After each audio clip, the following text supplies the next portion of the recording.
ఈరోజు ఏం చేయాలి లంచ్ బాక్స్లోకి? ఆరు చెప్పు.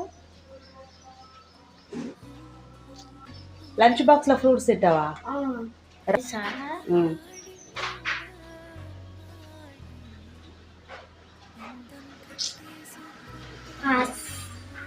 పాసా? ఓకే. నీకు ఏది ఇష్టం ఎక్కువ? మ్యాగీయా? అది బ్రేక్ఫాస్ట్ కదా. హాయ్ అండి, welcome to my YouTube channel. ఈరోజైతే ఒక మినీ వ్లాగ్ అయితే చేస్తున్నానండి. మా చిన్నోడికి అయితే ఫుడ్ మీద అస్సలు ఉండదండి. ఏది అడిగినా మ్యాగీయో ఫ్రూట్స్ అవే చెప్తాడు, కానీ ఈ రైస్ కావాలి ఆ రైస్ కావాలని ఎప్పుడు అడగడు.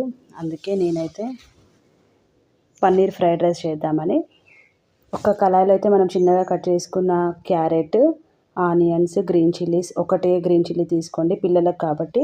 కరివేపాకు, కొత్తిమీర, పుదీనా, జీలకర్ర ఉంటే జీలకర్ర వేయొచ్చండి. ఆయిల్ వేసి ఇవన్నీ మనం ఫ్రై చేసుకోవాలి. ఒక పక్కనేమో మనం పన్నీర్ పీసెస్ని డీప్ ఫ్రై చేస్తున్నానండి. ఈ డీప్ ఫ్రై చేసిన పన్నీర్ని మనం పక్కన ఫ్రై చేస్తున్న క్యారెట్లలో యాడ్ చేసుకోవాలి. ఈ డీప్ ఫ్రై కోసం నేను పన్నీర్ డీప్ ఫ్రై కోసం కొద్దిసేపు మామూలుగా కొంచెం శనగపిండి కోటింగ్ వేసానండి. శనగపిండి, కారం, జింజర్ గార్లిక్ పేస్ట్, సాల్ట్, పసుపు, అవసరమైతే ధనియాల పొడి, మన పిల్లల టేస్ట్ని బట్టి.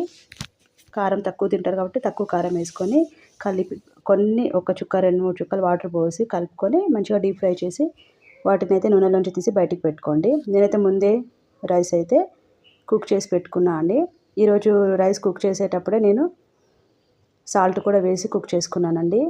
ఇలా చేస్తే మనకి తక్కువ కలపొచ్చండి. మనము సాల్ట్ వేయకపోతే మనం పదే పదే కలుపుతూ ఉండాలి, రైస్ కూడా విరిగిపోతుంది. అందుకే నీళ్ళలోనే నేను సాల్ట్ వేసి అయితే రైస్ చేశాను.